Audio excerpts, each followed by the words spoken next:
Transplant Sport UK is a charity which organises sporting events for patients who've had transplant surgery, be it heart transplants, lungs, livers, kidneys, pancreas, small bowel and even bone marrow transplants. These are all life-saving operations, and for many of these athletes they wouldn't be here alive to compete if a family hadn't come forward to give consent. Our other main aim obviously is to promote more of an awareness of the need for more people to sign on to the organ donor register. Well, I first became involved when I was in intensive care unit in charge at Papworth Hospital near Cambridge, when we first started heart transplantation way back in '79, and I took the first 4 heart transplant patients to the Games in 1982, I think it was, and I've been going ever since and became involved in the organising. And now that I'm up in Newcastle at the Freeman Hospital coordinating the heart and lung transplant programme there, obviously we then took a team from the Freeman.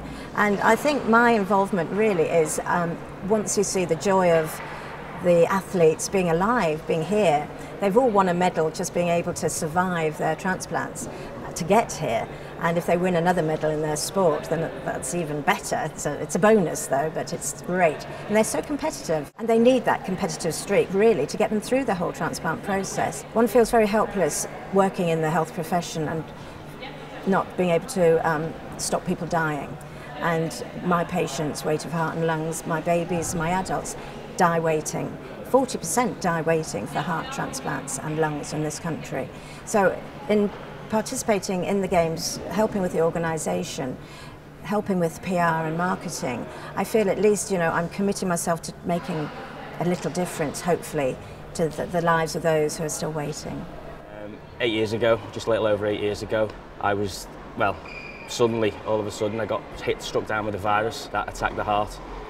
Had a couple of cardiac arrests, obviously was completely unaware of what was happening. 5 days later, I needed a heart transplant, so obviously mum and dad had to sign off for that, saying it was okay. Another 5 days later I came round to find out that I'd had a heart transplant.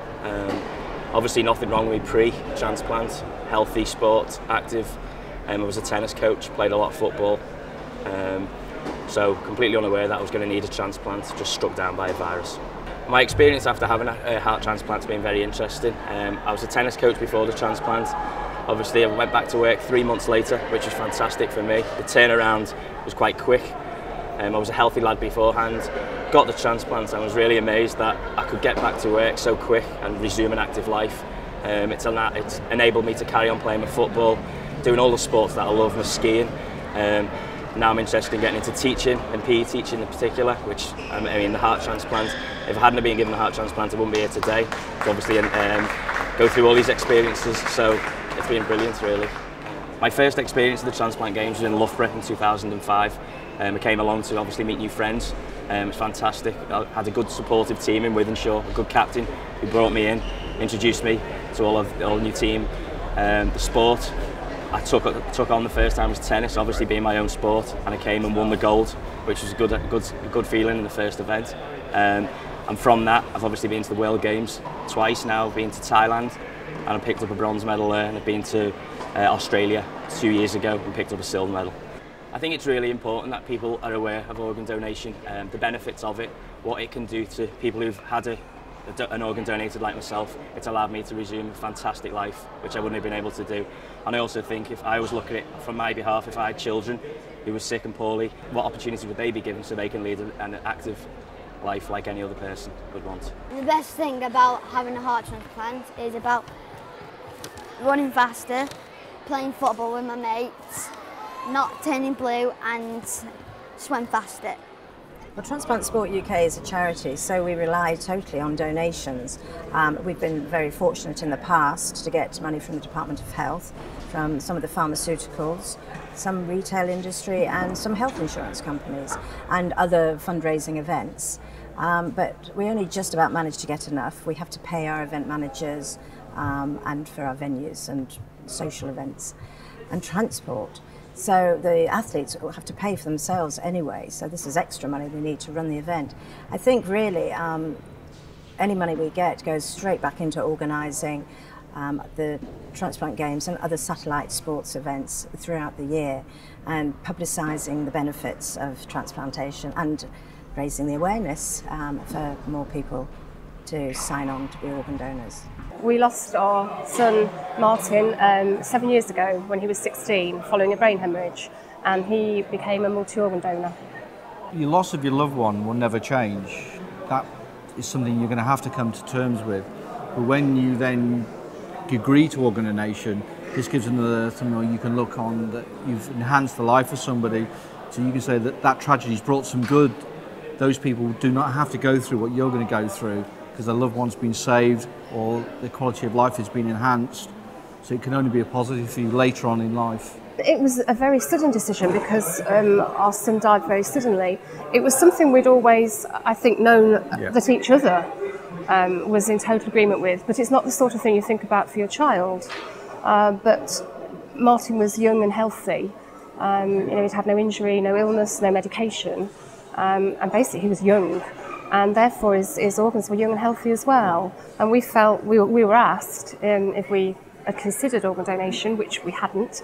It wasn't the uppermost thing on my mind that day. But once we were approached, we realised that it was something positive that was going to come out of our tragedy. After we'd lost Martin, we became involved with the Donor Family Network, who offered us support at the time. And then as time has gone on, we feel we can now offer support to families going through a similar situation. And as part of our charity involvement, we come to the Transplant Games every year. Because we provide the link from the recipients to the donor families, because not every donor family comes to this event. So we provide the link to them because they like to be able to talk to a donor family, and so we are there for them. It's fantastic to meet the recipients and to actually see the benefits that people like ourselves and all other donor families have made. To see the children, running around that wouldn't be otherwise. People making the best out of every day is just absolutely great to see. It is only a positive because you've lost a young loved one. You can't change that situation. That situation will never alter. But what you can do is give hope and help to some other people so they don't have to go through what you've just gone through, so they can possibly get quality of life back or even save their life. Around about a year after we lost Martin, we received a really nice letter from the mum of a boy who received Martin's heart. We knew at the time that he was 15 years old and that he was very, very close to death, that he'd only been given hours to live when Martin's heart became available.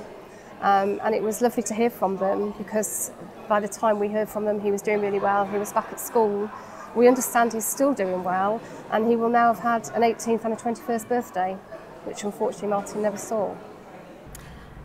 As a health professional myself, I know only too well the difficulties and the lack of resource in our hospitals, and I know that the shortage of organ donors needs to be recognised more widely in the NHS, in that we need to maybe recognise potential donors more readily, and we need to manage these donors before the organs are retrieved. We know the heart is one of the organs that deteriorates quickest after brain death, so we need more training, we need more resource, and we need to be more sensitive to the needs of the potential donors and their families in approaching them, and hopefully helping them to come to the decision to give consent.